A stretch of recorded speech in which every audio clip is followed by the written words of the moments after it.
এবারে সরস্বতী পুজো নিয়ে আমার কিন্তু অনেক বেশি প্ল্যান ছিল অ্যান্ড আমি কি সাকসেস করতে পারছি সব কিছু নিয়ে থাকছে আজকের এই ব্লগ। সো হাই, আমি ঋত্বিকা, সবাই কেমন আছো?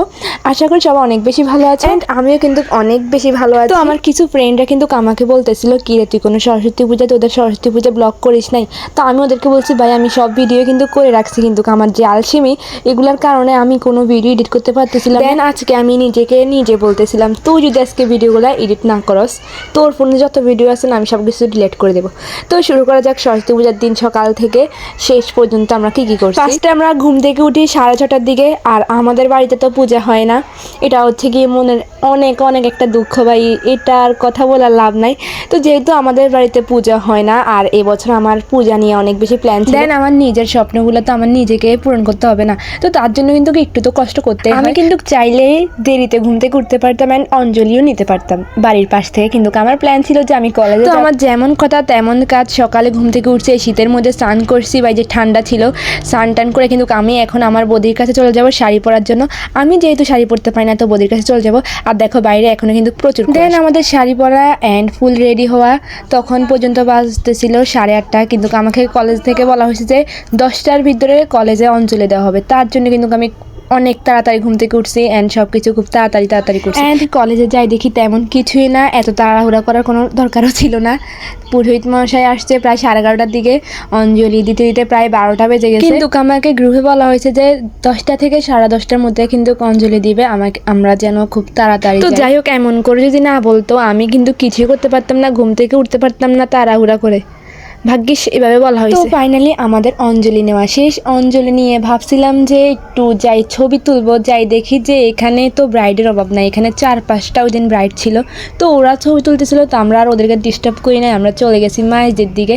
মাইজে যাই যে পাগলের মতো হাঁটছিলাম ভাই, আমরা ভাবছি যে দেবালয়ে যাব, গেছিলামও, কিন্তু যাওয়ার আগে যেটা হয়েছে আর কি, আমরা রোডে হাঁটছিলাম আর কি। আমাদের কত সামনে নিয়ে অটোওয়ালা নামা দিছে, তারপরে গাড়ি ভাড়া তো নিচে এরারগুড়ি দেড়া। তো যাই হোক, কিছু করার নাই, যেহেতু চিনি না। এক ফকির নিয়ে গেছে, ওইটাও কিছু চিনি না। আমাদের কিন্তু বলছে যে আমি সব চিনি, বাট ও কিছু চিনি না। তো তারপরে ওইদিকে 3টা পূজা দেখে কিন্তু আমি চলে যাবো এবার লক্ষ্মীপুরের দিকে যাওয়ার কথা ছিল দুপুরে, কিন্তু যাইতে যাইতে আমাদের একদম রাত হয়ে গেছে, আমরা আর ঘুরতে। পূজার দিন আমি সুন্দর মতো অঞ্জলি দিয়েছি, সব কিছু ঠিকঠাক ছিল, বাট এইটা ছিল সব থেকে বলতে গেলে একটু কষ্ট আর কি। আমি ঘুরতে পারি না লক্ষ্মীপুরে সুন্দর মতো আর কি। সব কিছু ঘোরার কথা ছিল, কিন্তু যেহেতু আমাদের রাত হয়ে গেছে আমরা 3টা মেয়ে একা ঘুরতে পারবো না। তো দেখো এখানে কিন্তু পুরো সন্ধ্যা হয়ে গেছে আমাদের যাইতে লক্ষ্মীপুরে। তো কিছু করার নাই, যাই হোক আমরা কিন্তু বাজারের উপরে কয়টা পূজা দেখছি। ফার্স্টে আমরা চলে যাই গণেশ পূজা দেখার জন্য। আমাদের লক্ষ্মীপুরে কিন্তু অনেক বড় করে একটা গণেশ পূজা হয়েছে, তো ফার্স্টে আমরা কিন্তু ওইখানে চলে গেছিলাম। যখন আমি মেলায় আসি ওদের কাছে একটা টাকাও নেই। হ্যাঁ কও। টাকা নেই করে চলে আমরা এসেছি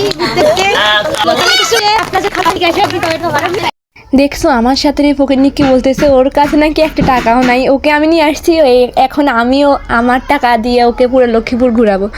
তো কিছু করার নাই, আমি যেহেতু নিয়ে আসছি এই জন্য আমাকে তো ঘুরাইতে হবে এই ফকির। দেন এখানে দেখো আমাদের এখানে আস্তে আস্তে সন্ধ্যা গড়ায় রাত হয়ে গেছে। আমাকে তো মোটামুটি বাড়ি থেকে অলরেডি ফোন দেওয়া শুরু হয়ে গেছে।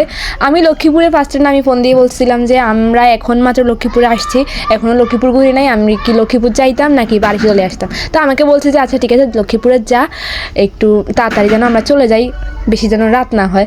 আমরা কিন্তু 7টা থেকে 7:30টার মধ্যে কিন্তু বাড়িতে চলে আসছি, বেশি রাতও করে। দেন এটা নিয়ে হচ্ছে কি আমাদের 6টা পূজা দেখা হচ্ছে। আমরা কিন্তু মোট এই 8টা-9টার মতো পূজা দেখছি, নাকি 10টার মতো দেখছিলাম আর কি, বেশি দেখতে পাই না যেহেতু রাত হয়ে গেছে। দেন ওইটা দেখার পর আমরা চলে যাই শ্যামসুন্দর মন্দিরে। ওইখানে যাওয়ার পর আমরা কিন্তু অনেকক্ষণ বিশ্রাম করি। আমাদের ওদিন হাঁটতে পার অবস্থা একদম 12টা বেজে গেছে আর কি। তো তারপরে এই পূজা দেখার পর আমরা যাই সংসারাবাস। তো ওখানে যে আমি কোনো ভিডিও বানাই না, ওইখানে পূজা দেখে চলে আসি আবার ইস্কন মন্দিরে পূজা শেষ করে আবার চলে যাবো হচ্ছে গিয়ে কালীর মন্দিরে, যেহেতু 2টা পূজা পাশাপাশি। এই 2টাতে দেখার পরে কিন্তু আমরা ওই দিনের মতো স্থগিত করছি। তখন কিন্তু প্রায় 7টা বেজে গেছে অ্যান্ড আমার আমাকে তো বাড়ি থেকে ফোন দিয়ে পুরো পাগল করে ফেলতেছিল। আমার বাবা কিছু করার নাই, অনেক রাত হয়ে গেছে আর আমরা 3টা মেয়ে, তো অনেক বলে কয়ে কিন্তু এতক্ষণ পর্যন্ত ছিলাম ওই দিন, তারপরে কিন্তু কাজ থাকা যাচ্ছে। তো যাই হোক, এবছর আমার যেমন যেমন প্ল্যান ছিল সরস্বতী মা কিন্তু ঠিক তেমনই আমার প্ল্যান সাকসেস করছে। তো সরস্বতী মায়ের কাছে একটাই চাওয়া, এইভাবে যেন আমরা প্রতি বছর সবাই সুস্থভাবে মায়ের দর্শন। তো তারপরে কিন্তু আমরা বাড়ি চলে যাই। বাড়ি যাওয়ার পরে আমার শরীরে আরও এনার্জি ছিল, আমি বাড়ির পাশে পূজা হয় ওইখানে চলে যাই, ওইখানে অনুষ্ঠান দেখার জন্য।